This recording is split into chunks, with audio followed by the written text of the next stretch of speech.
So it went from being like 110 degrees to now we're like in the 70s, which feels like we're in the fall. ¿Qué pasó? Okay. But we're hopping into Megan's car because something cool is happening today. Check this thing out. And we're leaving Mike's. Shout out to Mike. He's over in Connecticut. If you're in Connecticut and you've ever bought a car, you'll know Mike. But he's got the 100 series Prado and then the 90s 100 series Land Cruiser and then the 90 series Prado. But we're in this thing and I'll explain why in a little bit. First we need to get gas.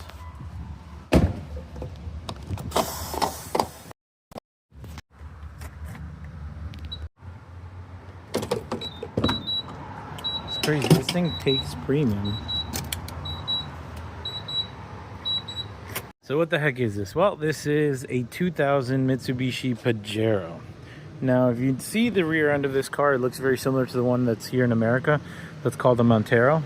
But this here is a very rare spec one. Reason being is because it's a short wheelbase. So if you didn't know, they didn't produce these for America. They only produce these for overseas. So it's a 2-door variant, so not the 4-door Montero that we got here in the States.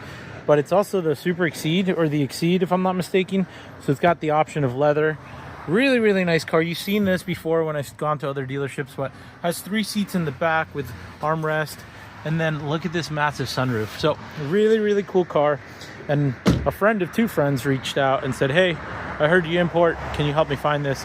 So I was trying to look for it in Japan, but they're hard to find in Japan. And it just happens to be that my friend Mike, who also imports, happened to get this. So here it is.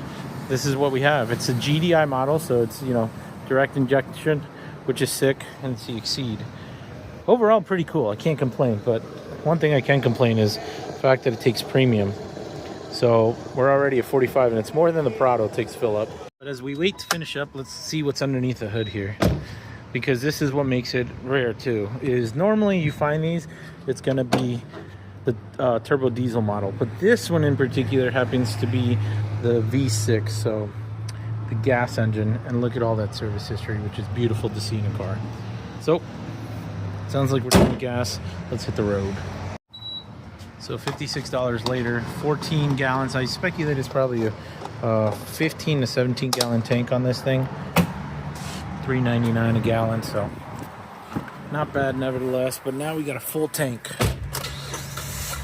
And this one does happen to have 111,482 kilometers, which is right around 68,000 miles. 68 or 69,000 miles, which is nice. E-brake holds, so it's really nice. Overall, cool car. I mean, let's reset the trip odometer here, and let's get to driving. As we wait to get a quick bite, I want to just point out a couple significant things. First are the wheel humps. It's really cool. You can see the line up there and there. So not only that, I mean, you also have the corner mirror, which is really cool. But overall, this car was Mitsubishi's way of competing with Toyota and the Prado, and then just the Land Cruiser in general. And let me tell you, I think they did a great job. My personal opinion, I think it's pretty great. The space-wise, I love that they actually have 5 seats on this car. Seats, which is great. I mean, they have super fancy features. Like, all this is definitely modernized, which I kind of like and I don't like at the same time. It's kind of a bittersweet. The one complaint that I have is, I mean, obviously this came fully loaded with TV and everything, which is nuts, but this is the annoying part where in the future, if you wanted to change this out, I don't know what you would have to do.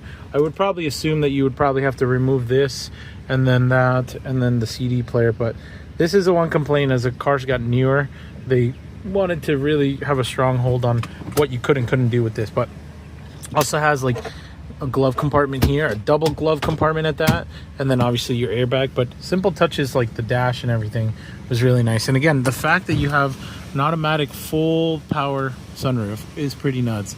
It's like a moonroof more than anything else. So you could see a whole lot out of it. Because this car was made in America, I've mentioned this before, but now they started to do things like put the mirrors on there. But for the most part, it's right-hand drive. It does have fog lights, which is sick. Power folding mirrors, which is definitely a plus. Again, to compete with Toyota, because these are things that Toyota had. And it looks like probably to dim the lights, I'm assuming, down there. and then just standard stuff. It came with an ETC reader. I really hate when they put the ETC reader there because of my leg. Space wise, it's actually surprising. It's not super big, but back here you still have a ton of room as a passenger, which is nice. And the passenger there is sitting pretty comfortably. It is a power seat, which is nice. Well, that's why I didn't have a ton of room, because it was so far up. I will say that it does feel a little bit more plasticky than the Toyota. Like, these things just, I don't know. That's the thing of this time era. Into the 2000s, we started to get these things. But you do obviously have everything to go to four-wheel drive with the locker on there. And then even with the 4-low, which is pretty cool. And then you can just come off of it 4-high.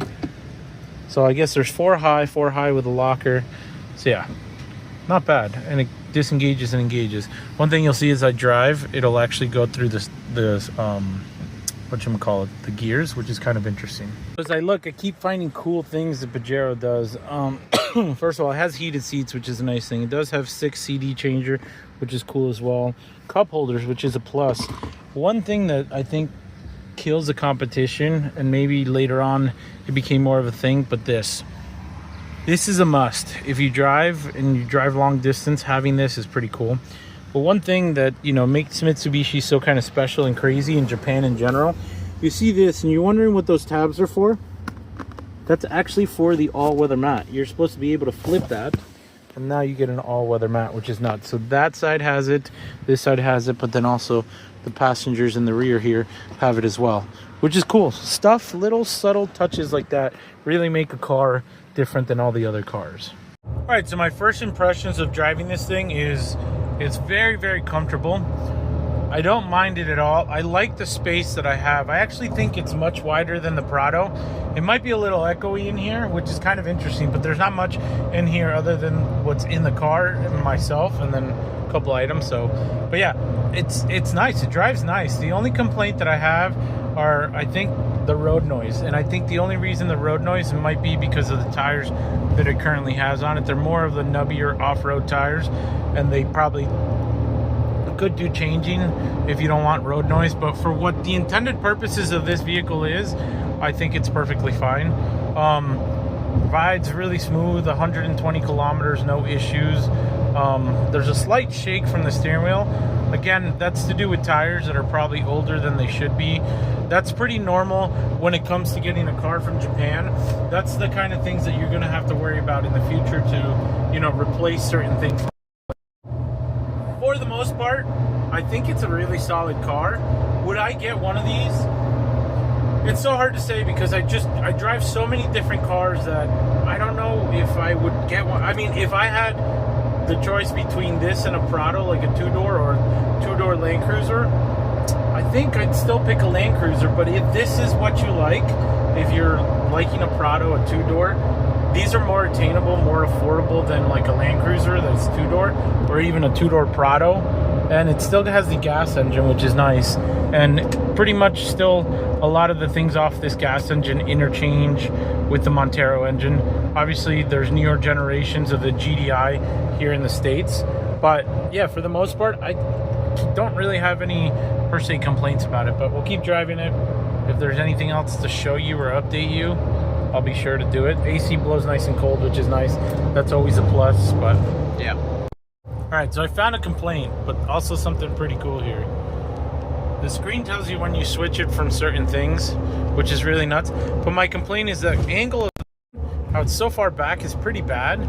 I feel like there should have been a way to tilt it forward like they have in some other model cars, but stuff like that, like dumb petty stuff like that. I do love how the hazard button is right there, which is really nice. Steering wheel is actually pretty cool too. I mean, they have the Evo version of this. I don't think the Evo version came out in this model, the 3rd gen. I think it was a 2nd gen. But the Evo one, I've sat inside of it, has Recaro seats and all that. I do like that these headrests have holes through them for breathability, I guess. And also, if you're a passenger in the rear, you can look through it and look forward, I guess. But overall, the car probably a solid 7 to 8. In my opinion, I think it's a great car. So I had one other complaint to do with like the radio not being able to change it. One thing that I don't know why, but Mitsubishi had such a such a high trim. It does have tweeters, which is nice, but I guess it's their own proprietary speakers, which I think is kind of a flaw. I do like when other vehicle manufacturers use like Bose or Harman Kardon or JBL, because it gives it a better speaker. These speakers are alright, but they're just mediocre speakers. The Prado has some JBL speakers in it, and they sound pretty great for its age. And the Prado is 2 years older than this one. So simple stuff like that you otherwise wouldn't think about, but I guess, I don't know if a different model trim, or you had to get like an option from the factory with like JBL speakers or Harman Kardon or Bose, or even if that was a thing with Mitsubishi. But again, little things to nitpick. The car is absolutely perfect, but just little simple things. But again, there's a lot more pros than there are cons when it comes to this car. And I'm not trying to sell you on this car by any means. I think it's cool, but I just don't think it gets as much love as it should. So the Pajero's dropped off. That happened like around, I want to say, I don't even remember. I think it was closer to maybe 2 o'clock, and then I came here to Teggys at 3, and it's almost 7, I think, or maybe past 7, but these guys are locking in. I always make videos while I'm here at Teggys about my own cars, but that car is getting an entire PPF, so color change in black, and Teggy and the crew have been working here. Got Gabe and Kim. They've been locked in here trying to get this car polished. Let's go look at Project Acti. So we got Project Acti here, which is looking great. Windshield's actually been tinted. You can barely tell, which is what we're going for. But yeah, it's actually locked. But soon this will be going to Steve over in Idaho. I'm excited about it. There's a couple things we got to button up, and we'll go from there. Leaving? Take care, man. See you later, man. Yeah, no trouble, man. Oh, I need one. I know, you really do.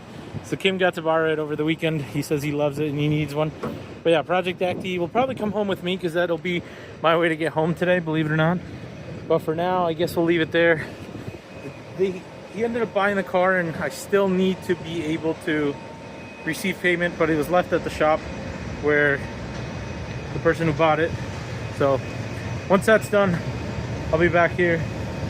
Either way, Project Acti's got to get one final wash before he goes off to Idaho. And in the fashion of owning your own business and doing your own thing, Teggys, which we imported around this time last year, we have his van, his K-van here, that's completely in pieces.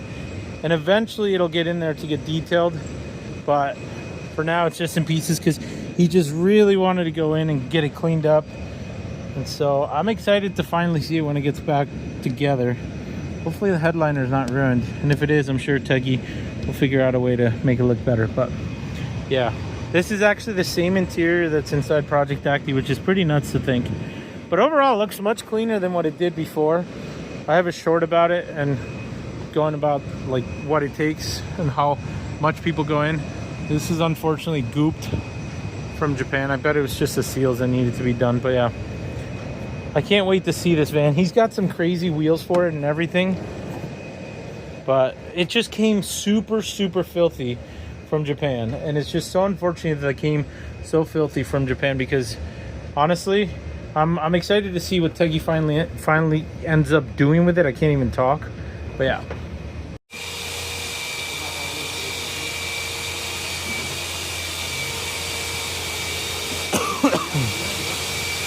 This is an art form, how they do this.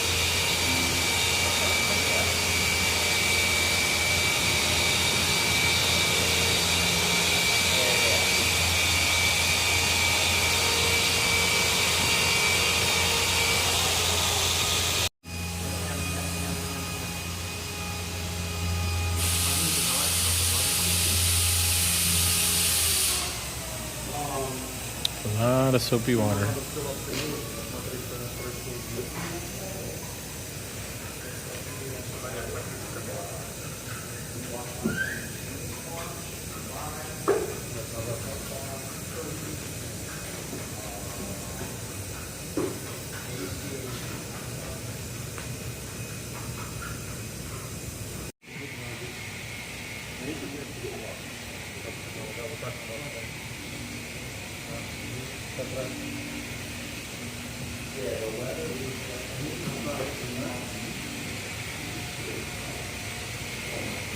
It's just mesmerizing how they do it.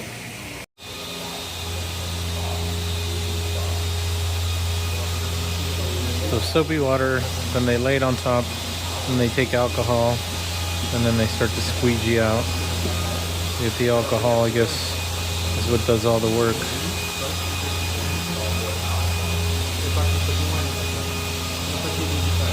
Bunch of alcohol.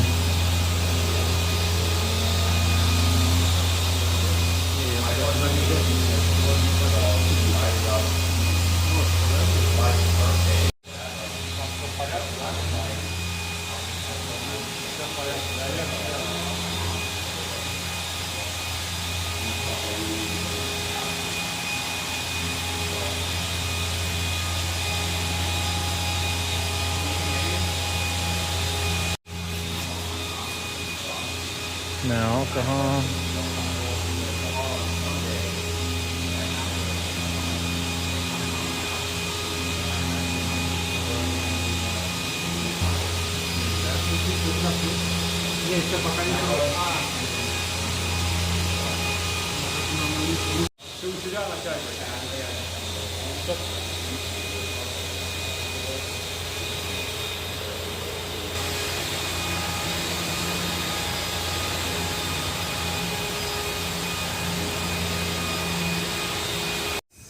This one little speckle of dirt makes it so they have to take it all off.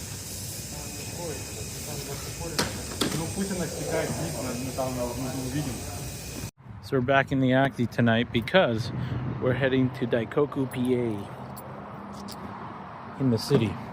So we'll pack up the Acti to see if maybe we can sell some of the stuff that we have left over from the website. Made it to Daikoku. It's pretty sick. It's actually a lot more calm than what it was earlier, but there's so many cars, so many blocks of cars. It's insane. So it's a crazy turnout. The coolest part about this is that it was all permitted, so everything's on a permit here, which is sick. But it's cool to be able to be here. Project Acti's here, parked up next to a GTR. Everybody's chilling, vibing, which is the nice part about being here, which is cool. Do a quick walk around to see what's here because there's a lot and it's cool, but I don't want to make a whole video about it. Maybe I should. Comment below if you think it should be a whole video, but just sick to be able to be parked up here. Very nice cars. I love it. The culture out here is sick. Look at this turbo. To be able to come out here, see all the cars, and how people are very enthusiastic about what they got. We got Tony. Yeah, because you just don't understand the magnitude of just being here. We're in Chinatown, but look, cars there, cars everywhere. Just there's not enough parking, so you just find parking and you pull up and you park, you know? We'll come down this way, see what we got. We got Tony here, this car. Sick. Sylvia. This is sick.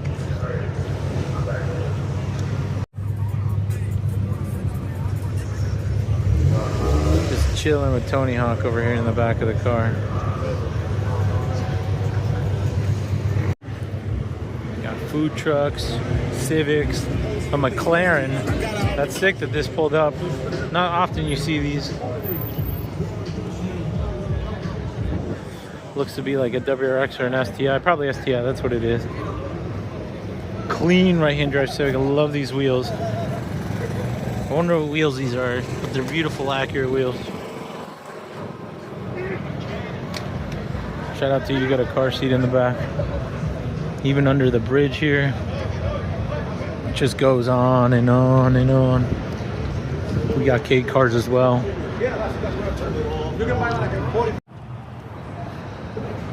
Everything, a little bit of everything. You got the K car corner over here, underneath the bridge. Sick. Underglow is on point. Roof rack, sandbar, Acti. More R34s, or GTRs I should say. Evos, Beamers.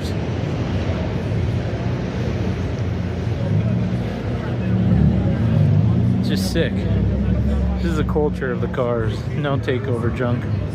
Of course, K-pop, shout out to them. They sold out quick. And it's sanctioned. The police is okay with it as long as we're not making noise or anything crazy. But, oh, there's Emilio's car. Love the underglow on there. You're out? This thing is sick. I love this beat. Strap bar that we took earlier. The hood of this car is sick.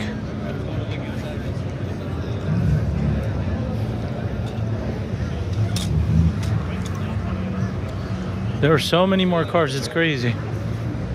That is sick. Whoever owns that garage, I would love that garage.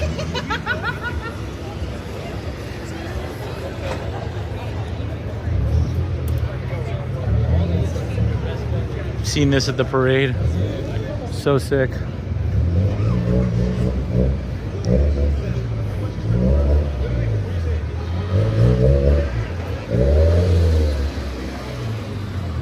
And it goes on and on. So I forgot to start the video. We got the truck and trailer. And this is pretty cool. I'll explain more in a sec. All right, so I wanted to update. We stopped at Slows, which is actually really good. And they deserve a sticker on the truck. As you know, I cleaned off some stickers.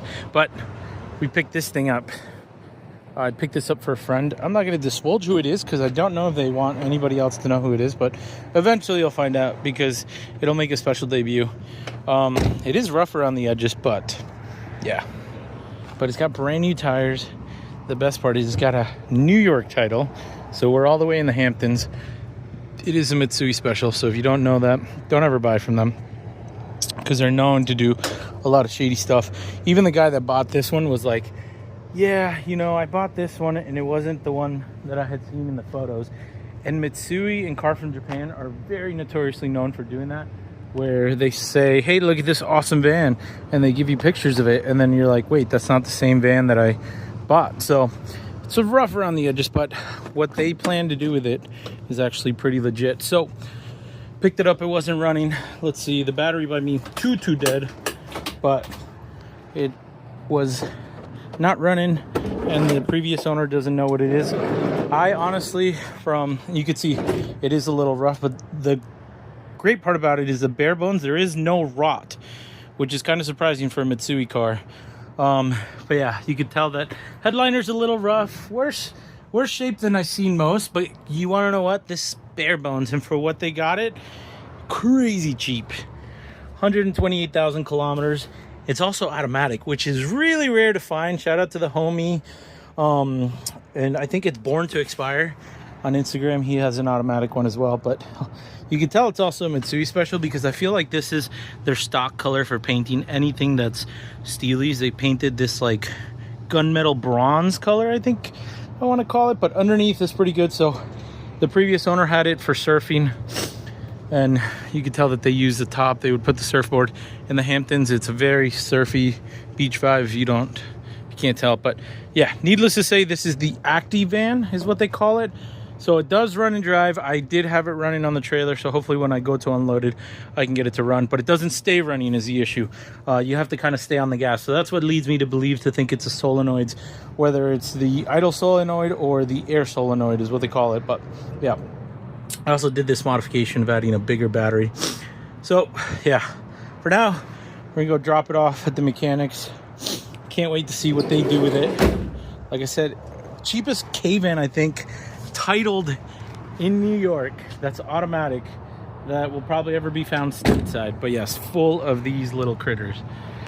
So for now, we'll take the Mamalona, haul it to where we need to go, and get on our way. Very jealous of this. That roof rack's pretty rad. It is rough around the edges, but like I said, once done right, this thing will be amazing. It's a little bit of a boo-boo there, but what car doesn't have a boo-boo? I mean, look at the Mamalona. It's slowly rotting away. So yeah, we'll hit the road. All right, so it actually drove off the trailer, which is really good news. That means it probably just needs some carburetor solenoids and a tune-up, because the guy did say that when he got it from Japan, he hasn't done any service. So I'm assuming it probably needs oil change, fuel filter, probably spark plugs, oil change, and then some like a new distributor cap and rotor and some spark plug wires. But this is a gem. It's a catch.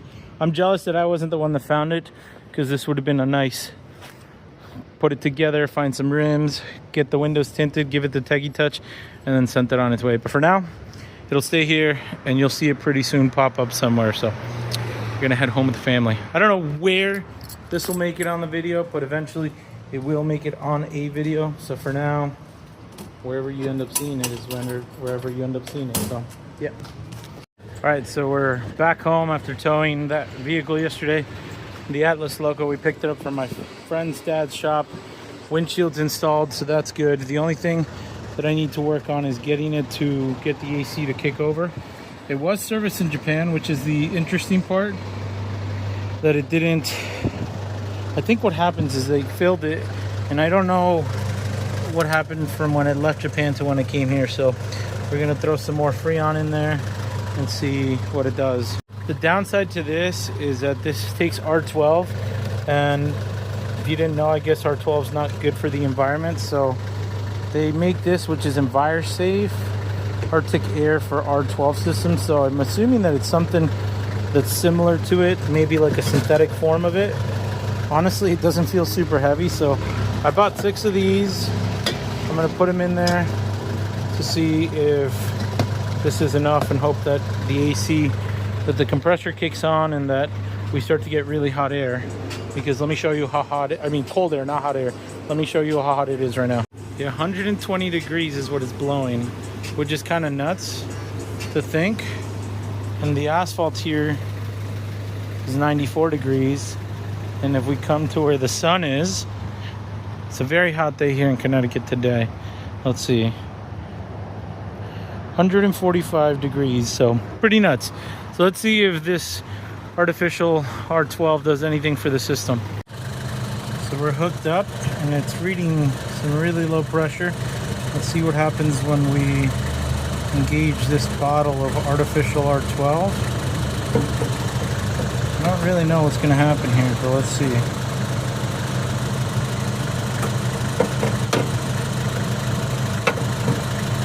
Maybe this isn't even the correct place to be putting the R12. Maybe it's the other line. So I don't hear the compressor kicking on either. I'm trying to figure this out. All right, we're cooking. Something's happening, because I just heard the compressor kick on, and this is going haywire. Let's see if we have to maybe open that up a little more.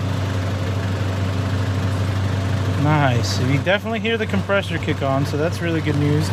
That gauge is going up, letting that go down. You gotta go from like 2 o'clock to 6 o'clock position. So hopefully this is a good sign. We'll let this can all fully go in there, and then we'll go check the inside, see if the temperature's dropped. Hopefully it just needed an extra recharge, and that's it. Because sometimes that's all it is with these cars that come from Japan. I swear somebody either empties them out, or I don't know what really happens, but it looks like it took this full can, came back down.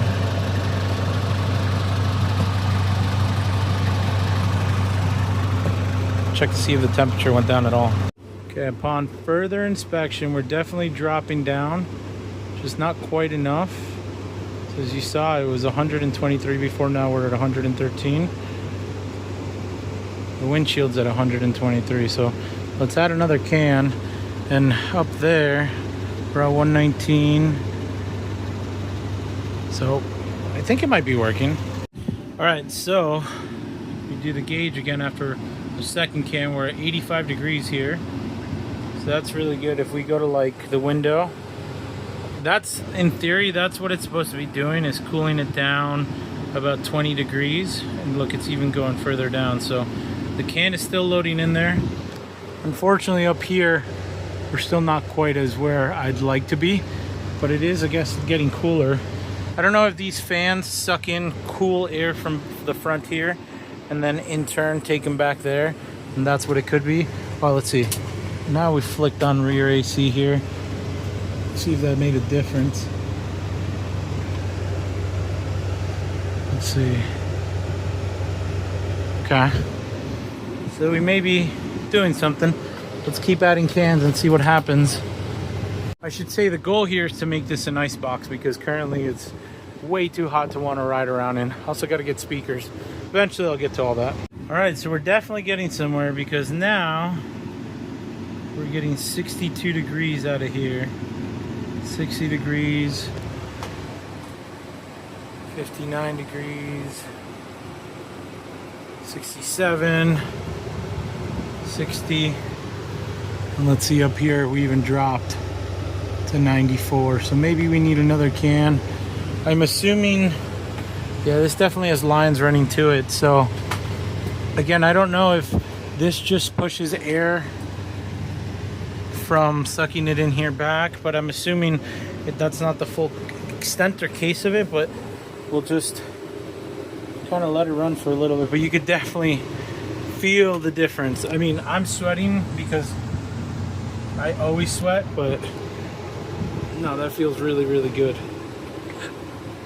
And the thermometer says 63 degrees, so let's see what else. But I'd love for this to really cool down. And this gauge is reading in the green. I think I'm supposed to be within the 40 and 50. So I'm still maybe shy one more can. We're on can 3, we're gonna go to can number 4. All right, we're kind of holding there.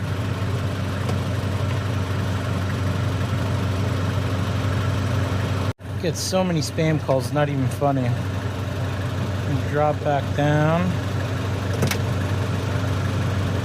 and these lines, this does get cold, so it indicates that it is going. And the Freon is flowing, so hopefully this means it's working. Let that bottle kind of drain down into there and check the front again. All right, so we're up to 54 here, 53 here, 52, 51, 50. Okay. 55. Most importantly, 81. So it is dropping back here, which means we're probably still, it might take these full 6 cans, which is kind of nuts to think, but we'll see if it'll actually hold what it needs to. This will be to drive it and see what happens. All right, so I needed to test the AC to make sure it stays cool. We came to La Joyce, just dropped off a couple scrap parts that I had, but just about anything here. I-beams, cars, you name it, they got it. So I'll tell you how much my haul was. It wasn't very many things, it was just a little bit of things, but so far the AC is holding 65, 64. So we'll see, hopefully the gases don't escape. All right, so whopping $8.04. We are rich, guys. Just for the light iron, it was 150 pounds.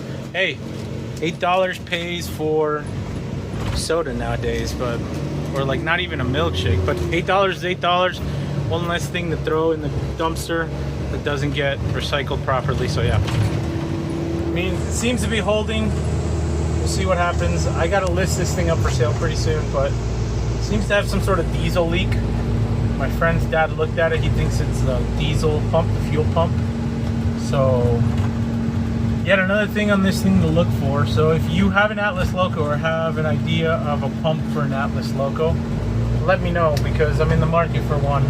I don't know that we can rebuild it, and my friend's dad was afraid to take it apart and then it gets stuck at the shop. So if you have any idea on anything to do with, what's it called, with diesels when it comes to the fuel pumps like that, or if I can install something else in place. I think people sometimes swap over to a fast system on like trucks, like the bigger, heavier duty trucks. It's like a direct flow or fast flow or something. So maybe that's something that can be done. But yet another dollar I have to invest into this, though. Yeah, it has not been fun. It is a fun car, but it has not been fun.